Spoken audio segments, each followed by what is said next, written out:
Lekker dat julle hier is vanaand, en dat ons so op 'n manier in Pinkstertyd die Here kan loof en prys. Ons gaan dit begin deur 2 liedere saam te sing terwyl ons wil sit.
gemeente, dis Pinkstertyd en ons werk met die beeld van 'n boot. Ons het Sondag met die boot begin. Ons het Handelinge 2 uitgelees, waar die eerste gelowiges tot bekering gekom het, nadat die Heilige Gees oor die apostels gekom het, soos tonge van vuur. En ons het die vraag gevra, hoekom sal enigiemand op hierdie boot klim? Ons begin deur te sê, in die eerste plek, want dit is 'n reddingsboot. So ten diepste was die evangelie 'n boodskap van verlossing. En as jy nie redding nodig het nie, as jy nie redding nodig het nie, dan sal jy nie op die boot klim nie. So dit het begin, die rede waarom mense op hierdie boot geklim het, om die Here as 'n verlosser te aanvaar, het begin deur die evangelie wat gebring is. Mense het tot bekering gekom, hulle is gedoop, en hulle het deel geword van 'n geloofsgemeenskap. Ons gaan vandag bietjie by die geloofsgemeenskap stil staan en kyk wat dit beteken. Die tweede keer wat ons by mekaar gekom het ons vir mekaar gesê, wie mag op die boot en wie mag nie. Ons het na Petrus gekyk wat 'n lang proses deur Handelinge geloop het, waar hy die les moes leer dat ons is nie hekwagte by wie die Here se kinders word nie. Die Here het van die begin af gesê, toe die Heilige Gees uitgestort is en toe die mense in tale begin praat het, wat ons eintlik al klaar geweet het, verskillende tale, dat almal is welkom in hierdie boot. Maak nie saak wat jou kultuur of wat jou taal is nie. En die vroeë kerk het dit, deur Petrus veral en Paulus het dit baie vroeg besef. Toe het ons gister, het Ian en Annie beklei oor die stuurwiel van die boot. Die van julle wat hier was, en hulle het beklei oor wie gaan hierdie boot stuur as jy dan op die boot is. En ons het gister vir mekaar gesê, ons kan die stuurwiel maar weggooi, of ons kan vir elkeen so stuurwiel gee en sê, ry waar jy wil, want hierdie boot het nie 'n stuurwiel nie. Hierdie boot werk met 'n seil. En ons het gister gekyk hoe Paulus in Handelinge 16 'n plan het om iewers uit te kom en planne maak en hoe die Heilige Gees vir hom eintlik 3 keer sê nee, hierdie rigting. Eintlik 'n visioen gee of 'n gesig gee om te sê dis waartoe jy moet gaan. En ons het daaroor gepraat dat hierdie seile, dat die verskil tussen 'n boot met 'n stuurwiel en 'n boot met 'n seile is, dat uiteindelik bepaal die wind waartoe jy gaan. En daarom het ons nie 'n stuurwiel op hierdie boot nie, dis die Here wat ons lei. Nou vandag gaan ons bietjie kyk na hoe werk ons met mekaar op hierdie boot.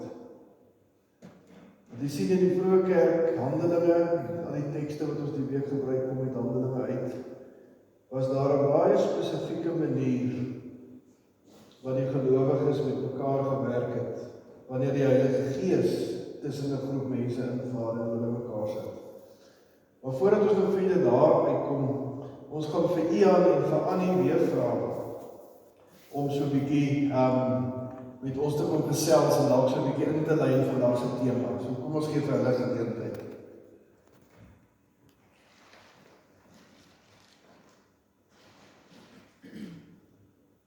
Ja, ek sien net die hele pak lekkers by jou. Mag ek ook kry?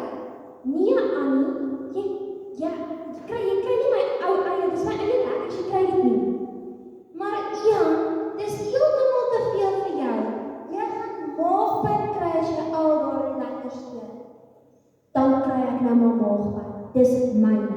Ek sal dit eet wanneer ek wil. Ek deel nie. Sorry. Ian, jy's vieslik. Jy kan nie anders alleen eet nie. Geef vir my. Dis myne. Dis myne. Luister Ian, Annie, ek is nou baie ontsteld. Ian, hoekom gee jy nie vir Annie van die lekkers nie? Want dis myne. Okay, luister nou, ek wil vir julle nou vandag sê, dat ek dink ons moet 'n bietjie gaan kyk, wat sê die Bybel oor hoe ons op die boot met mekaar werk. En dalk kan julle ietsie leer oor lekkers en oor deel en oor wat belangrik is op die boot. Goed, dankie Ian en Annie. Liewe gemeente, hoe werk ons met mekaar op hierdie boot? Dis die groot vraag wat ons vandag gaan vra.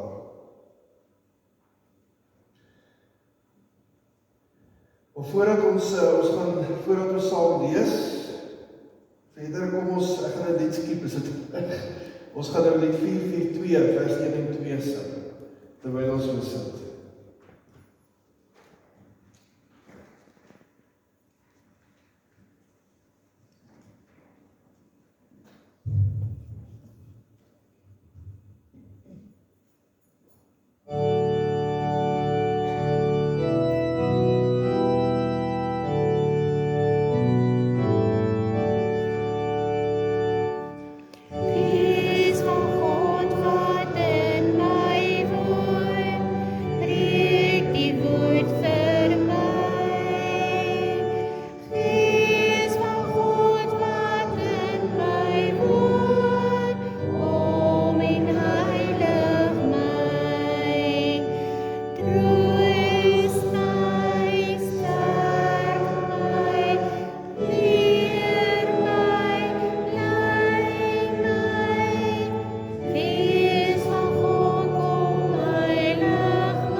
Ons is baie bly, ek het nou 'n paar keer in die hand vergeet.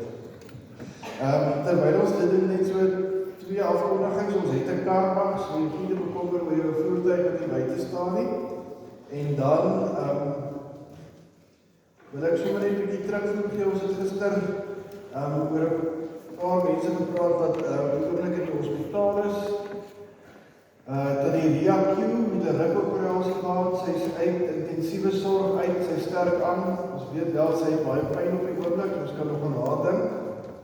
Dan oom Jannie Swarts was teater toe en op die oomblik lyk dit of hulle net sy tone hoef af te sit. Uiteindelik 'n wonderwerk is want tot gister toe het dit nog gelyk of hulle tot naby die knie kan afsit, sy been afsit, soos ons baie dankbaar daarvoor. En dan wil ek ook Frans, waar is Frans Toete? Daar is hy, dis maar die naamhouders. Julle Frans se broer is hy vanoggend oorlede, Frans? Ja. Vanoggend oorlede. Dis nie George die broer wat ook in die gemeente is, dis die ander broer. Ons kan regtig aan hulle ook dink in hierdie tyd, aan Frans hulle.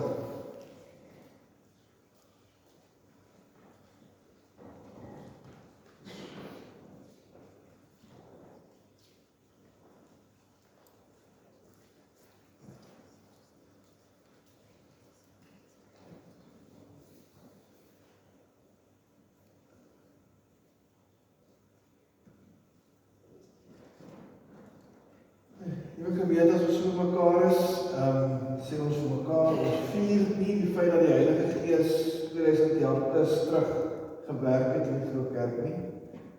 Ons herinner mekaar aan die feit dat die Here nou nog deur sy Heilige Gees met ons werk. Daarom weet ons net soos die Heilige Gees in Handelinge 2 was by die gelowiges, toe die Heilige Gees uitgestort is die Here ook deur sy Gees vandag hier. Daarom kan ek julle groet in die naam van die Vader en die Seun en die Heilige Gees. Ons skriflesing kom vandag uit Handelinge 2 vers 42 tot 47. Handelinge 2 vers 42 tot 47. En ek wil so 'n bietjie teruggaan na Sondag toe, vir die van julle wat nie was nie, dalk net so 'n bietjie agtergrond gee. Ons het Sondag begin met Handelinge 2. Petrus het die evangelie gebring en die mense het dit gehoor en hulle het gesê, wat moet ons doen? En hy sê toe vir hulle, bekeer julle, en daai bekeerders draai radikaal om, en hy het vir gesê, laat julle doop, en hulle het gedoop, en toe eindig die gedeelte net voor ons nou lees, Handelinge 2 vers 41, eindig toe, waar daar staan, en daar is 3000 gelowiges by daar is 3000 mense by die getal gelowiges gevoeg. Nou ons het vir mekaar gesê, wanneer ons sê, waaroor gaan dit hier, wat in die vroeë kerk gebeur, dan is dit baie interessant om te sien, net na die mense tot bekering gekom het en net na hulle gedoop is, lees ons dadelik van die eerste gemeente. So ons het vir mekaar sê, op hierdie pad, op hierdie boot, is gemeente wees, kerk wees, gelowiges wat gekies is uit verskillende dele in die wêreld, en mekaar gevoeg is, omdat hulle kinders van die Here is, en die Here sal dit verlosser aanvaar het, is van die baie begin af, het begin om saam 'n verskil te maak. Die Here het hulle by mekaar gevoeg as gemeente, as kerk, om op hierdie boot te gaan lewe. En nou vandag vra ons goed, nou hoe het dit gelyk? As ons so 'n bietjie in 'n tydmasjien sou kon klim, en ek en jy sou kon vlieg terug Jerusalem toe, so 'n dag of 2 nadat die Heilige Gees uitgestort het en hierdie 3000 plus mense begin het om saam met mekaar te kom en die Here te dien, hoe sou dit anders gelyk het as die kerk vandag? Of sou dit presies dieselfde gewees het? Sou jy gevoel het, ek stap jy na NG Kerk toe? Of sou jy gevoel het, hier is iets anders gevoel? Wat is die tekens oor hoe die mense in die vroeë kerk met mekaar omgegaan het? En een van die mooi vroeë voorbeelde is aan die Handelinge 2, vers 42 tot 47, en ons gaan vandag daarna kyk. Maar voordat ons saam lees, kom ons bid saam. Here Vader, die Heilige Gees is soos die wind, wat ons syne wil. Ons kan dit nie sien altyd nie, ons kan dit nie altyd vashou nie, ons kan nie altyd sê, dit gaan nou gebeur nie, maar Here, U verbaas ons dikwels, wanneer U die Gees vir ons op nuwe maniere lei, nuwe insig te gee, vir ons troos, as ons dink niemand kan ons troos nie, vir ons aanraak, of baie keer vir ons wys dat ons met verkeerde dinge besig is, as ons dink dit is nie so erg nie. Maar as ons vanoggend of vanaand by mekaar is, Here, dan wil ons weer oopstel vir U woord en die Gees, en ons wil dieselfde krag beleef ook in ons eie lewens en in die gemeente waar ons is, wat ons gesien het en beleef het en van lees in Handelinge. Dankie dat ons kan wees, Here, dat die Gees se battery nie pap word oor jare nie, dat dieselfde Heilige Gees, Here, dieselfde krag wat U gewerk het, soveel jare terug, nog steeds vandag aan die werk is. Help ons om ons oë daarvoor oop te maak en sensitief te wees vir die Gees wat in ons werk. Amen. Handelinge 2 vers 42 tot 47. Hulle het hulle heelhartig toegelê, dis nou die gelowiges, daar's nou net 3000 wat by mekaar is, en nou lees ons wat hulle gedoen het. Hulle het hulle heelhartig toegelê op die leer van die apostels en die onderlinge verbondenheid, die gemeenskaplike maaltyd en die gebede. Die apostels het baie wonders en tekens gedoen en dit het almal met diep ontzag gevolg. Al die gelowiges was eensgesind en het alles met mekaar gedeel. Hulle het hulle gronde besittings verkoop en die geld aan almal uitgedeel volgens elkeen se behoefte. Hulle het almal elke dag getrou by die tempel by mekaar gekom, van huis tot huis gemeenskaplike maaltyd gehou, hulle kos met blydskap en in alle eenvoud geëet en God geprys. Die hele volk was hulle goedgesind en die Here het elke dag mense wat gered word by die gemeente gevoeg. Net tot sover. So ons kry hier so 'n bietjie iets van 'n voorsmaak van die eerste mense wat in die reddingsboot geklim het en deel geword het van die gemeente. En die heel eerste ding wat ons sien is dat hierdie mense was leerbaar. Met ander woorde, Julle sal onthou net voor hierdie het hulle die evangelie gehoor, evangelie van Christus. Hulle het dit aanvaar, hulle het bekeer, die Here het hulle bekeer, hulle is gedoop. Maar hulle het nie gesê, nou het ons klaar die evangelie gehoor, nou kan ons nie verder hoor nie. Hulle het 'n honger gehad om meer te leer oor God, wie God is, en wie hulle nou is, nou dat hulle in die boot is. En daarom het hulle aan die leer van die apostels, het hulle gereeld dit gehoor en daar volgens geleef. Nou ek het so 'n bietjie terug van die Silverkryners gesê, as jy in 'n gemeente daardie tyd ingestap het, sou jy nie 'n Bybel gesien het wat Genesis tot Openbaring het nie. Die mense het die Ou Testament gehad, die heidene, ek het gister 'n bietjie oor hulle gepraat, het nie die Ou Testament geken nie, so, maar hulle kon dit baie keer lees. Maar wat hulle in die vroeë kerk vertel het, en wat die apostels met hulle gedeel het, was verhale en goed wat gebeur het in Jesus se tyd. Onthou nou die definisie van 'n apostel in die Nuwe Testament is eintlik iemand wat ook vir Jesus geken het. Paulus is een uitsondering, dis hoekom hy baie keer sy apostelskap verdedig, want hy het nooit persoonlik vir Jesus geken nie, alhoewel hy hom op pad na Damaskus geken het. Maar apostels hier is almal wat fisies saam met Jesus in die pad geloop het, gesien het wat doen Jesus met die melaatse man, gesien het wat doen Jesus met die vrou by die put, gesien het hoe vertel Jesus hierdie gelykenis.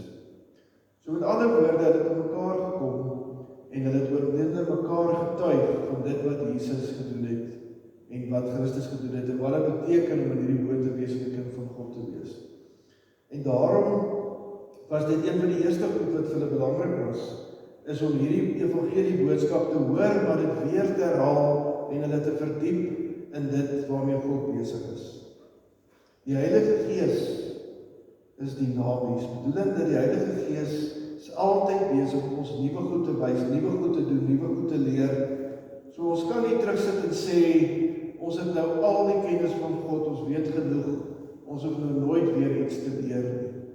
Ons deel en ons vertel en die Here lei ons op nuwe paaie. Hierdie punt het dit my laat dink aan 'n ou gereformeerde slagspreuk in Latyn wat sê Ecclesia Reformata Semper Reformanda. En dit beteken die kerk is hervorm en moet altyd hervorm word. Nou die gedagte hier agter is dat die tydlose waarhede van wie God is en wie ons is, het nog nooit verander nie. Dit bly altyd dieselfde. Of dit nou hier was en of dit nou 2050 was, Christus het gesterf, het opgestaan, opgevaar na die hemel en die Heilige Gees is uitgestort. So daar sekere kernwaarhede wat ons voorvaders in die kerk gesê het, dit bly daar. Maar hierdie Semper Reformanda beteken eintlik dat ons dit altyd nie kan kommunikeer soos die wêreld verander. So sal ons vir mekaar sê, Christus het opgestaan, wat beteken dit vir ons? Maar ons moet dalk in die kerk bietjie anders dink oor hoe verduidelik ons dit vir jong mense wat vir ChatGPT alles vra en wat 'n klomp ander goed beleef op internet en in die digitale revolusie is. So julle kan hoor, die ou basiese boodskap van die apostels, die evangelie bly dieselfde. Maar ons moet dit aanhou vir mekaar vertel en aanhou daaroor leer, sodat ons dit vir 'n nuwe generasie wat anders dink, wat dalk selfs ander taal gebruik, moet ons dit altyd weer nuut en vars bring, sonder om die baba met die badwater uit te gooi. Dis iets van dit wat in die vroeë kerk gebeur het. Hulle het hierdie boodskap weer en weer gehoor en het mekaar gedeel en dit was belangrik vir hulle om dit weer te hoor. Dit was ook 'n kerk wat onderling verbonde was aan mekaar. Nou die mooi Engelse woord hier is hulle het fellowship gehad. In Afrikaans praat ons eintlik van gemeenskap. Hulle het met mekaar te doen gehad. En ons moet dit mooi hoor. Op hierdie boot, as jy op hierdie boot klim, kry elkeen nie 'n hoekie nie en jy gaan sit daar op jou eie nie. Van die begin af het die Here gesê, as jy op hierdie boot klim, is julle saam op dieselfde boot. Dan moet jy by mekaar kom en jy moet saamwerk en jy moet vir mekaar omgooi. Die Griekse woord hier is koinonia, wat eintlik 'n band van liefde tussen gelowiges is.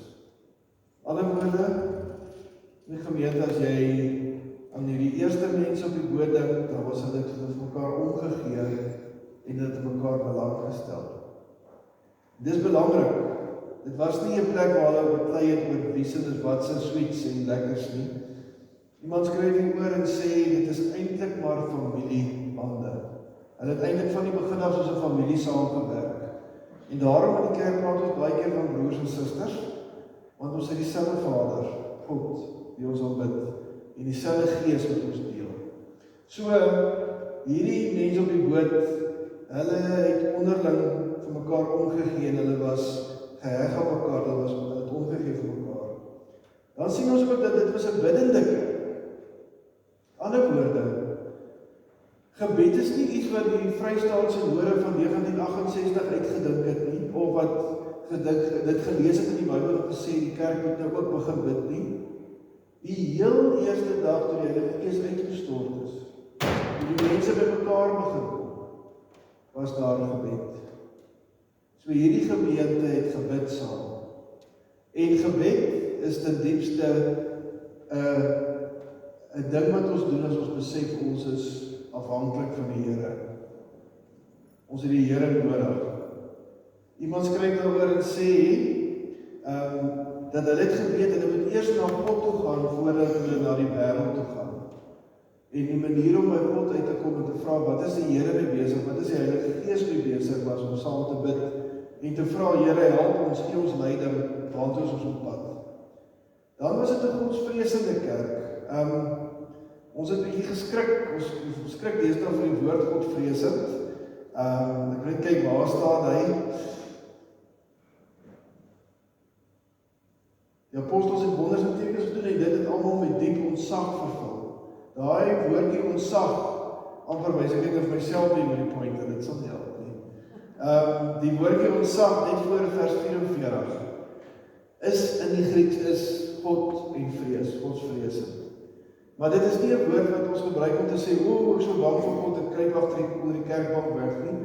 Die gedagte hier was amper die Engelse woord en dit is seker ontzag.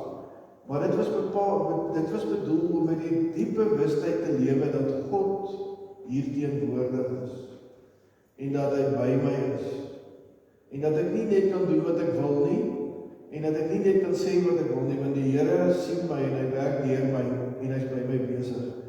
So amper ek wil sê die gevoel by jou, die gewig by jou en nie 'n negatiewe gewig nie, maar bewustheid daarvan dat die Here is by jou en die Here sien. So hulle het ontzag gehad vir die Here en hulle het waar hulle gegaan het geleef met die wete dat die Here by hulle is. Lees iewers iemand skryf oor 'n Griekse gelowige en toe hulle oor hom ietsie moes sê toe sê hulle hy beweeg hierdie wêreld asof die hele wêreld 'n tempel is. Soos amper dit wat ons in die vroeë kerk beleef het.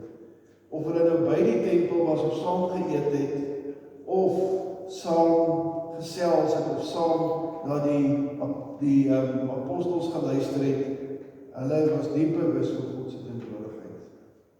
Dis ook 'n kerk waar wonderwerke gebeur het, waar daar tekens was en wonderwerke gebeur het en waar die gemeente, waar mense van buite af geweet het, hier gaan iets meer aan as net die gewone, hier gebeur goed. Mense word gesond, mense word aangeraak, mense verander as hulle hier aankom.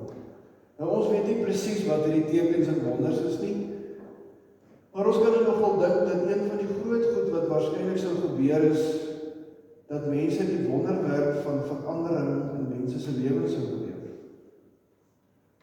Dit sal nou weet, as jy dan nou tot bekering kom, en daai tyd en hierdie tyd was al nie mense wat in 'n Christelike huis groot geword het nie. Die mense het radikaal tot bekering gekom, vir al die heidene waaronder Paulus en die ander gewerk het. Maar wanneer jy tot bekering gekom het en jy in die geloofsgemeenskap deel geword het van die geloofsgemeenskap op die boot, en jy sou nuwe maniere leer oor hoe kinders van God nou eintlik leef, dan sou jou lewe waarskynlik jou lewe sal drasties verander. So een van hierdie wonderwerke sou waarskynlik iets wees soos dit. Iemand ken 'n persoon en hy's 'n skelm en hy's 'n dief en hy praat lelik en hy doen lelike goed. En ewe skielik sien jy, hy klim in die boot saam met hierdie mense, hy kom tot geloof en jy hoor hy's nou 'n Christen, en 3 maande later kom jy ook daar aan en jy sien die persoon en jy sê vir iemand, die manier wat hierdie persoon nou optree is onmoontlik. Dit kan nie dieselfde Piet Gert, wat ek nie Piet gebruik, ek kom ons sê Jalou wees, wat ek 3 maande terug geken het nie. Hierdie is 'n nuwe mens. So daardie radikale verandering wat in die vroeë kerk met mense plaasgevind het ander mense raak gesien en dit was wonderwerke wat gebeur. Mense wat radikaal verander het en wat anders begin leef het en wat net eenvoudige wonderwerke wees. Geen mense dit kon regkry nie. Dit was 'n mededeelsame gemeente. Hulle het verantwoordelikheid vir mekaar gevat. Nou, mense kan nou maklik as jy hierdie gedeelte dink, die mense het alles wat hulle besit, en elke krieseltjie ding verkoop, en die geld in 'n pot gegooi en uitgedeel. Dis nie heeltemal waar nie. Die mense wat oor die teks skryf sê, mense het waarskynlik goed verkoop, maar hulle het nou nie hulle basiese goed verkoop nie, hulle het ekstra goed wat hulle gehad het hulle verkoop, of het 'n grond, en of ander goed was, maar die basiese gedagte hier agter was, en hoor mooi, dit was absoluut deel van die vroeë kerk. Die wat baie was, baie gehad het vir die wat minder gehad het gegee, sodat almal menswaardig kan lewe en genoeg het om te oorleef. Hoor weer die beginsel? Die wat meer gehad het, is die wat niks gehad het gesê, ek sal gee van my klere, van my geld, van my kos, sodat almal op die boot iets het om van te leef en sodat daar genoeg is vir almal. Dit was die beginsel in die vroeë kerk. Ons sien dit later in Handelinge 4 ook, dat dit een van die groot beginsels was. Almal wat in die kerk was, het genoeg gehad om van te leef en hulle kon dit met mekaar deel. Die wat gehad het, het gedeel en die wat niks gehad het, min gehad het, het genoeg gekry. Die kerk was ook 'n kerk wat saam met God aanbid het. Die Engelse woord hier is worship, maar van die begin af het hulle die Here gedien, deur musiek, deur sang of wat ook al, op 'n manier het hulle God geloof en prys. Ons sien hier in die tempel by mekaar gekom, dit is baie interessant. Aan hierdie stadium kon hulle nog na die Joodse tempel in Jerusalem toe gaan, maar hulle het totaal anders begin optree. Iemand skryf oor en sê wat opvallend is nêrens sien ons dat hulle dieroffers en goed gebring het wat verwag word nie. So ek sien amper hierdie mense wat hier by die tempel by 'n plek by mekaar kom, maar hulle is nie meer heeltemal daar nie, dis net 'n veilige plek om die Here te loof. Bietjie later in die kerkgeskiedenis weet ons, het die Jode die Christene begin vervolg en uitgeskop en gesê hulle is 'n sekte, maar in die stadium kon hulle nog by die tempel by mekaar kom. Hoe dit ook al sy, hulle het by mekaar gekom om die Here te loof en die Here te dien en het op so 'n manier het hulle 'n vorm van 'n erediens gehad wat hulle saam die Here geloof het. Hierdie kerk was ook vol blydskap.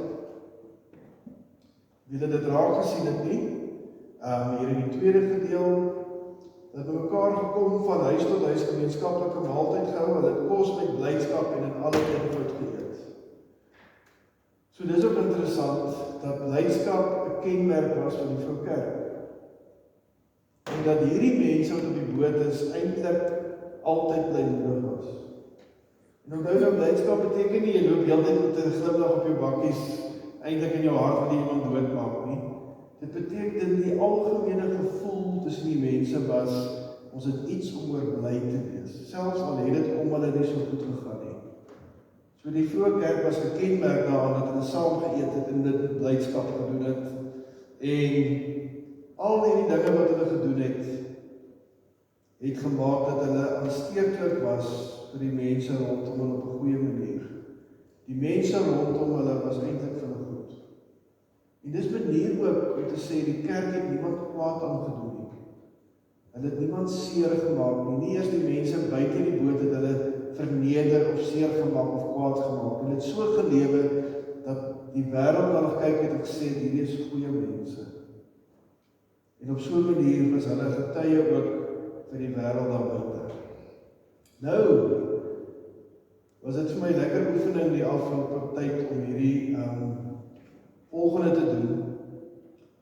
as 'n mens Handelinge lees, dan is daar nog 'n mate wat 'n mens wil vra, hoe is dit genuine?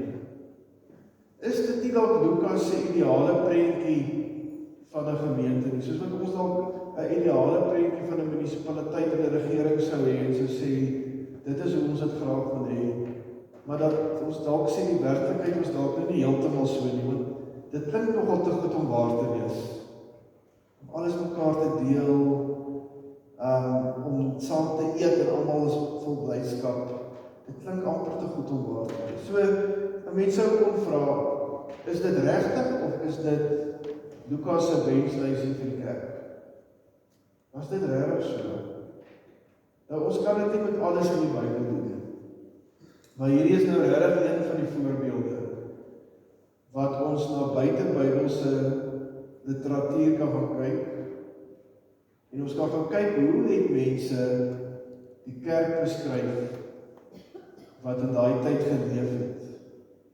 En ons het twee baie ou voorbeelde van mense wat in hierdie tyd van die kerk se ontstaan geskryf het oor die kerk, wat ek dink vir ons 'n baie mooi prentjie gee oor hoe dit regtig gelyk het. En as ek dit nou, ek gaan die hele brief lees en die ander een gaan ek net punte uithaal, dis 'n bietjie langer brief. Maar as ons dit lees, wil ek hê met julle nou, dit wat julle hoor, en hierdie is mense, veral die een brief is iemand wat nie in die kerk is nie, hy kyk van buite af, en dis nou hoor, hy is eintlik baie krities teenoor die kerk. En ek wil julle moet hoor, hoe het die vroeë kerk geleef, en ook hoor julle iets van Handelinge 2 in hierdie gebeurtenisse wat gebeur. So ek wil twee briewe uitlig. Die eerste een is 'n brief wat geskryf is deur Plinius aan iemand met die naam Trajanus. En dis 'n bietjie later, dis 112 na Christus. Nou Jesus het eers begin om die evangelie te bring op 30, so dit is seker so 40, 50 jaar om en by wat hy die brief skryf, maar waar die vroeë kerk nog baie jonk is, en waar ons nog die eerste spore kry van wat dit beteken op die boot te klim. Nou Plinius was die gouverneur van Bithynië Pontius, die van julle wat gister hier was, Bithynië is daar waar, dink is Irak, ja, Turkye, waar Turkye vandag is, en hy het Christene in hegtenis geneem, omdat hulle geweier het om die Romeinse kode te aanbid. En om uit te vind wat hierdie bygeloof, want vir hulle was dit bygeloof behels, het hy verskeie Christene ondervra, maar hy het hulle ook gemartel. En van hulle is doodgemaak.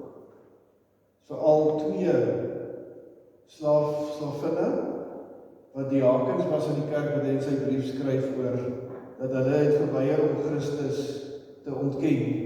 Nou, hoe dit gewerk het in die brief, sal jy dit sien, hy skryf oor die verskillende mense, hy het 'n lysie gekry van Christene, hy het na hulle toe gegaan, hy het eers die kerk agter bossies bekruip, gekyk wat doen hulle, en toe het hy 'n lysie gekry, en hy het na hulle toe gegaan, en dan het hy vir hulle gesê, is jy bereid om die Romeinse kode te aanbid?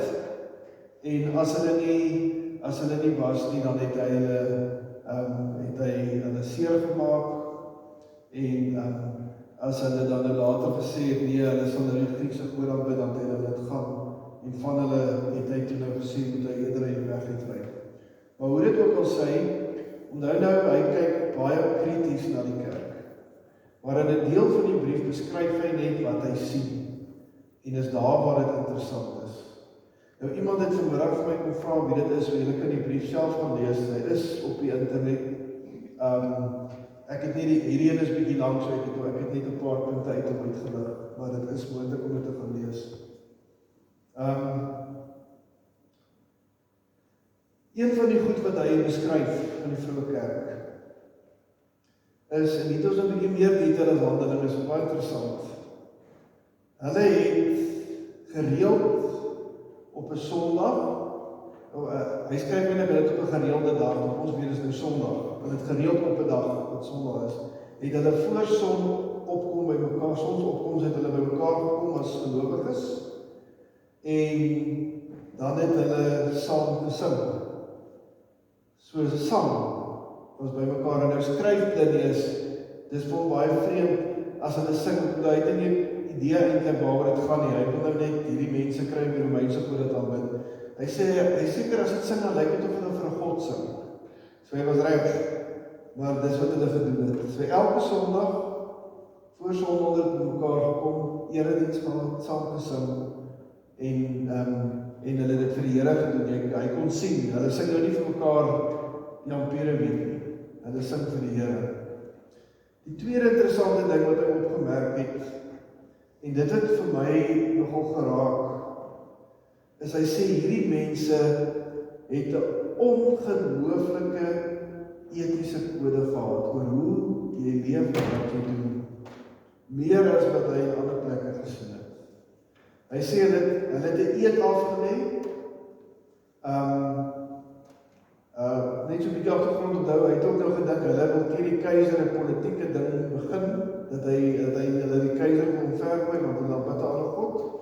En wat hy toe opgemerk het, is dat hulle eintlik 'n ongelooflike manier het oor hoe jy moet leef. Hulle het 'n eed, hulle is deur 'n eed verplig om, hoor nou hierso, nie te steel nie.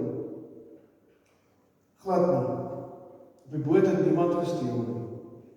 Hulle het 'n eed afgelê om nie te bedrieg of egbreek te pleeg nie. Hulle was getrou in hulle huweliksmaats. Hulle het 'n pad as gesin saamgeloop. Hulle het nooit hulle woord verbreek nie. So sy belewenis toe hy nou agtervolg het is, hulle hoef nie 'n kontrak te teken nie, want as een van daai mense vir jou sê, dit is wat ek gaan doen, dan kan jy sy woord of haar woord vat. En hulle was altyd eerlik met hulle geld en hulle besittings wat hulle net toevertrou is.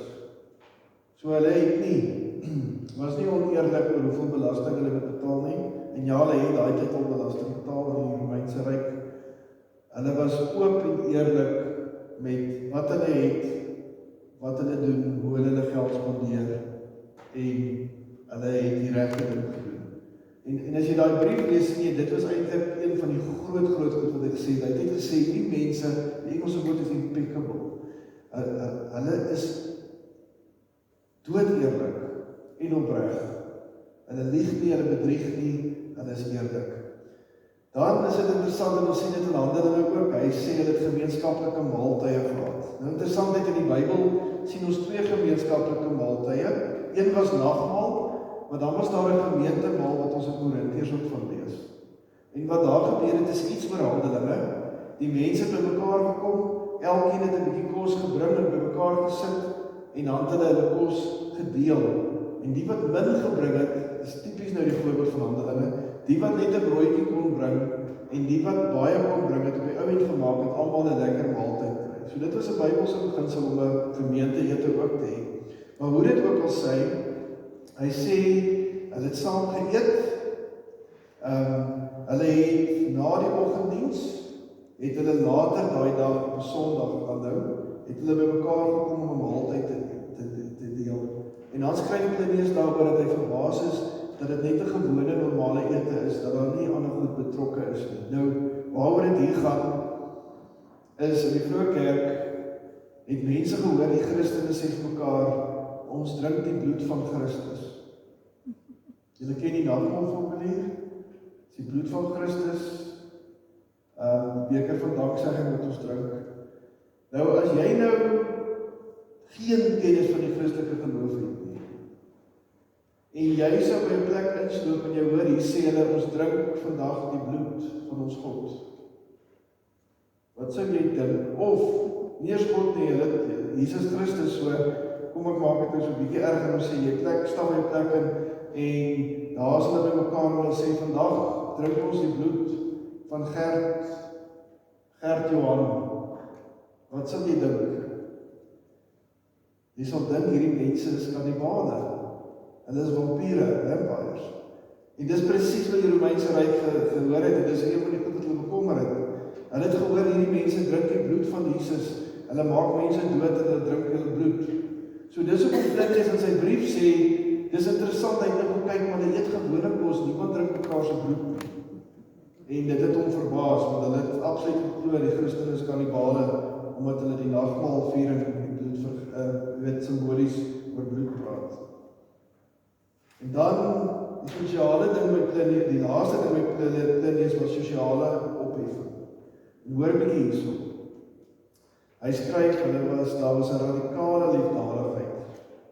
Christene het na die armes en na die weeskinders omgesien. En dit was ongehoord in daai tyd. Hy sê, dis wat hom opval. Hierdie mense sorg vir die arme mense en die weeskinders wat nie ouers het nie, hulle trek hulle in, hulle gaan haal hulle maak hulle deel van die geloofsgemeenskap. Hulle skop hulle nie uit op straat nie. Maar hier nog 'n meer interessante ene.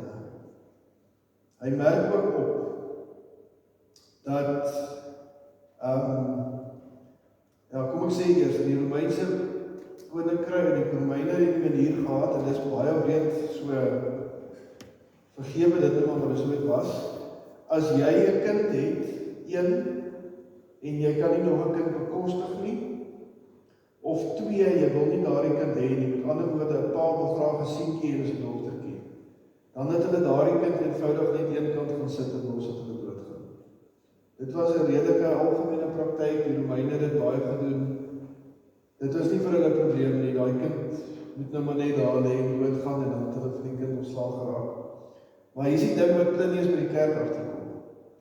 Hy sê, hierdie Christen is baie vreemd.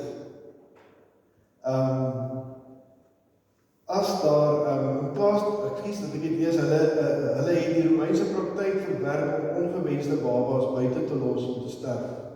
In plaas daarvan het hulle hierdie babas ingeneem en groot gemaak. Hoor julle hoe verskil die kerk van die wêreld? Ander mense sê, ek wil nie die kind hê nie, en hulle gaan al die kind en sê, okay, ons wil hom groot maak. Want dit is wat die Here ons roep om te doen. En hulle het hierdie kinders gaan haal en hulle het hom groot gemaak en het hulle aangeraak. In die gemeente, hierdie is nou nie net die Bybel nie, dis nie Lukas wat 'n mooi prentjie vir die kerk dalk beskryf nie. Hierdie is harde feite, 112 na Christus. Iemand wat krities by die kerk is, wat in sy kritiek eintlik vir ons sê hoe ongelooflik die vroeë kerk was. Die laaste brief wil ek lees, en ek wil julle met mooi hoor ook oor wat hierdie brief van die vroeë kerk sê. Dit is dalk belangrik om met hierdie brief net te sê, dis 'n onbekende skrywer, hy skryf aan Diognetus, en dis so 'n bietjie later, dis 150 na Christus wat hy die brief skryf. Dis nie, ons weet nie wie die brief geskryf het nie, daar is 'n verhaal, en ek bedoel, daar's geen manier om te weet of dit werklik is nie, dat dit iemand was wat ook moes navorsing doen vir die Christene, en in sy navorsing het hy self 'n Christen geword. Maar hoe dit ook al skryf, hy skryf nie krities teenoor die Christen nie, maar hy beskryf wel wat in die kerk gebeur, en hy stuur dit, hy skryf dit vir 'n regeringsamptenaar, so as hy gelieg het, sou hy 'n groot moeilikheid kon kom, hy kon nie, dit was 'n eerlike rekenskap van die vroeë kerk. Nou hoor 'n bietjie hierso. Christene verskil nie van ander mense ten opsigte van die plek waar hulle woon of hulle taal of gewoontes nie. Hulle woon nie ergens anders of in hulle eie stede nie. So hoor mooi, Christene het nooit hulle eie gemeenskapie gevorm en wegbeweeg waar hulle bly nie. Hulle het nog altyd gebly tussen die wêreld, hulle was nie bang daarvoor nie. Dit wat hulle glo is nie deur die intelligensie of verstand van mense uitgedink, wat daarvan hou om nuwe goed uit te dink nie. Hulle hou hulle ook nie soos sommige ander mense besig met menslike leerstellings nie. Hulle woon in Griekse en in nie-Griekse stede, soos dit beskik word. En wat klere en kos en ander dinge betref, hoor nou hier, het hulle dieselfde gewoontes as die mense wat daar woon. En tog is die manier waarop hulle lewe wonderlik en eenvoudig buitengewoon. Hulle woon in hulle eie vaderland, maar asof hulle buitelanders is. Soos goeie burgers lewe hulle aan alles deel. En tog moet hulle baie swaar verduur, asof hulle vreemdelinge is. Enige vreemde land kan hulle vaderland wees, en tog is enige vaderland vir hulle soos 'n vreemde land. Hulle trou soos al die mense, hulle kry kinders, maar hulle raak nie van hulle kinders ontslaan nie. En hier is weer dieselfde verwysing wat in die eerste brief was, daai wat jy jou kind los want jy wil hom nie hê nie. Ook hy sê, dis vir hom vreemd, Hierdie Christene doen nie dit nie. Hulle los nie babietjies buite dat hulle sterf nie. Hulle deel hulle kos met mekaar. Handelinge 2, hulle het nou gehoor. Maar nie hulle huweliksmaats nie. Hoor mooi, hy skryf dit. Hy sê, hy kom agter, hulle deel hulle kos met mekaar, maar hulle deel nie hulle huweliksmaat nie. Die Romeine was ook lief om hulle huweliksmaats te deel. Gesinsstruktuur was nie hulle baie belangrik nie. Hulle leef tussen ander mense, maar hulle doen nie die slegte dinge wat mense gewoonlik doen nie. Hulle woon op aarde, maar hulle is eintlik burgers van die hemel. Hulle kom die wette na wat hier op aarde ingestel is. In hulle eie lewens doen hulle selfs meer as wat die wette van hulle verwag. Hulle is lief vir almal en tog vervolg almal hulle. Mense ken hulle nie regtig nie en tog word hulle veroordeel. Hulle word doodgemaak en tog kry hulle die lewe. Hulle is arm en tog maak hulle baie mense ryk. Hulle kom alles kort en tog het hulle oorvloed van dit wat regtig saak maak. Niemand eer hulle nie en tog gee God aan hulle eer. Mense sê slegte dinge van hulle en tog laat God aan hulle reg geskied. Hulle word uitgeskel en tog vra hulle vir God om goed te wees vir die mense wat hulle uitskel. Hulle word beledig en tog het hulle eerbied vir die mense wat hulle beledig. Wanneer hulle goed doen, word hulle gestraf asof hulle kriminele is. Wanneer hulle gestraf word, is hulle bly omdat hulle daardeur nuwe lewe kry. Die Jode maak oorlog teen hulle asof hulle vreemdelinge is en die Grieke vervolg hulle, maar die mense wat hulle haat, kan nie regtig 'n rede gee waarom hulle so vyandig teenoor hulle is nie. Onbekende brief aan Diogenes. Liewe gemeente, ek hoop julle het nou 'n goeie idee gekry hoe hierdie vroeë kerk gelyk. Uit die Bybel uit, maar ook, en ek dink is belangrik, uit mense wat van buite af gekyk het en gesê, wat gaan hier aan? Kom ons doen 'n bietjie navorsing. En dis 'n ongelooflike prentjie. Dis 'n prentjie van leersaamheid, van liefdevolheid, van omgee, van kyk na mekaar, van lief wees vir kinders, ook kinders wat ander mense nie eers wil hê nie, wees of babietjies wat buite gesit word. Dis 'n plek vir mense wat die Here loof en die Here dien. Dis 'n plek vir mense wat die regte goed doen en sê, ons gaan nie korrup raak nie. Ons gaan nie steel nie, ons gaan nie skelm wees nie, al is die wêreld skelm. Dis 'n plek waar mense die Here geloof en geprys het. En nou moet ons mekaar sê dat hierdie manier wat hierdie gemeente was op sigself 'n getuienis. So kan ek dit anders sê, Handelinge 2, voordat daar sendelinge gestuur is na ander lande, soos Paulus wat in Handelinge 9 tot bekering kom, het mense na die gemeente gekyk en hulle tot bekering gekom.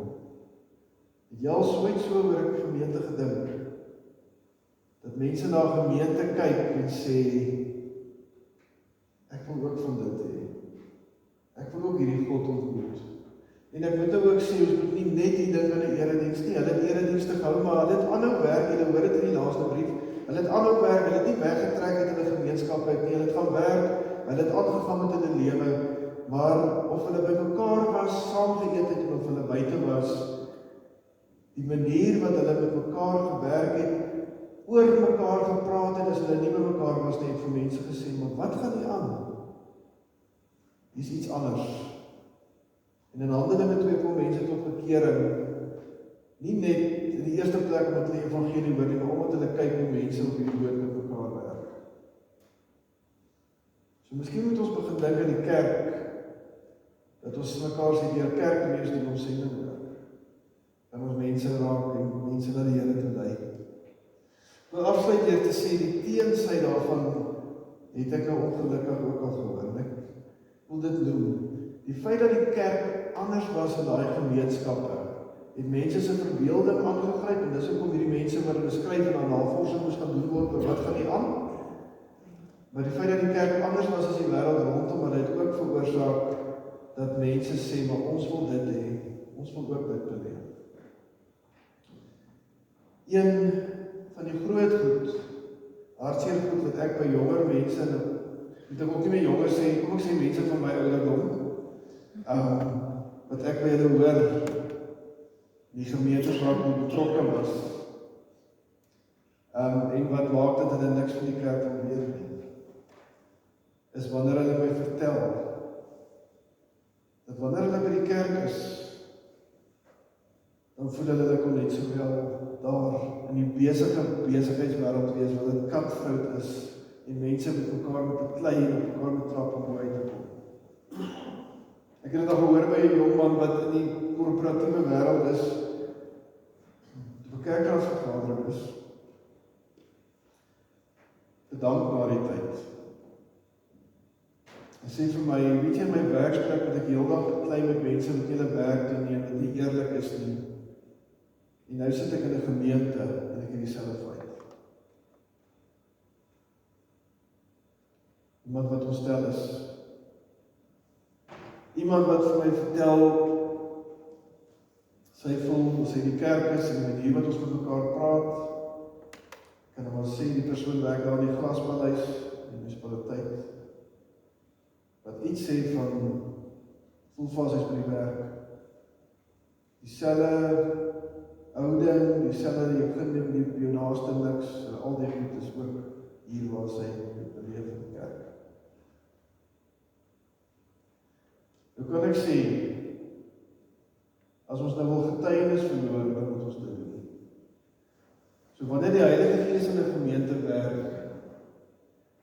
hoor mooi, dan moet dit altyd anders wees, as hoe dit daar buite in die wêreld is. As ons dit nie doen nie, dan verloor ons getuienis, ons verloor dit wat die Here ons voorgestuur het. Die kerk is altyd anders as die wêreld daar buite. En in hierdie tyd was dit mense wat hulle kinders buite gelos het om dood te gaan, mense wat nie na mekaar gekyk het nie. Vandag sou ons weer kon vra, hoe lyk dit anders? Kan ek dit anders sê? As mense vir my en jou wat kerk is, beleef of ontmoet in 'n besigheidswêreld of daar buite, en hulle kom nie agter daar's iets anders nie. Of hulle kom in 'n gemeente en dit voel vir hulle is by hulle korporatiewe werk waar mense op mekaar trap om bo uit te kom, dat ons iets gemis. Van die begin af was die getuienis van die kerk, van gemeente wees op hierdie boot was, is anders. Vergaderinge is anders. Om saam te eet is anders. Om saam te aanbid is anders. Om op 'n kamp te gaan is anders. As die wêreld daar buite wat dalk nie die Here ken nie. Vir ons gemeente is op sigself, hierdie gemeente en daar waar jy ook in 'n gemeente is en waar ons gaan is getuie, omdat ons anders is as 'n wêreld wat nie die Here ken nie. Amen. Here, help ons om altyd so te wees, dat ons nie een word met 'n wêreld daar buite wat dikwels nie 'n saak met U het of oor ons naaste of omgee of liefde of deel nie, waar elkeen net vir homself vat en basta is. Ons weet hoe dit lyk, Here, ons sien dit in ons land. Korrupsie, mense wat net aan hulle dink. Help ons om ons kerk as gemeente, as gelowiges, as ons altyd anders te wees. En ons weet, Here, as ons dit doen, dan gaan ons mense aantrek en ons gaan hulle lei na U toe. Want U is die een wat harte kan verander. Bid dit in U naam, Here. Amen. Kom ons staan vir die uitstuurlied. Voor ons staan om net sê, woorde, gaan ons 'n bietjie kyk na wat se tipe woorde dit is. En die tema is dit 'n plesierboot? En julle weet hoe 'n plesierboot lyk. Dis daai groot MSC-bote waar jy langs die swembad op een van daai swembadstoele so agteroor lê met 'n sonsanbreel en jy maak so dan bring hulle vir jou martini en jy lê net so baie in die son. So 'n bietjie praat is dit die tipe boot. Of wat? As dit nou nie dit is nie, wat is hierdie? Wat doen ons op hierdie boot? Waaroor gaan dit? Kom ons staan vir die uitstuurlied en dan bly ons staan vir die seën.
lewe, soos wat die Here ons vra, anders as die wêreld.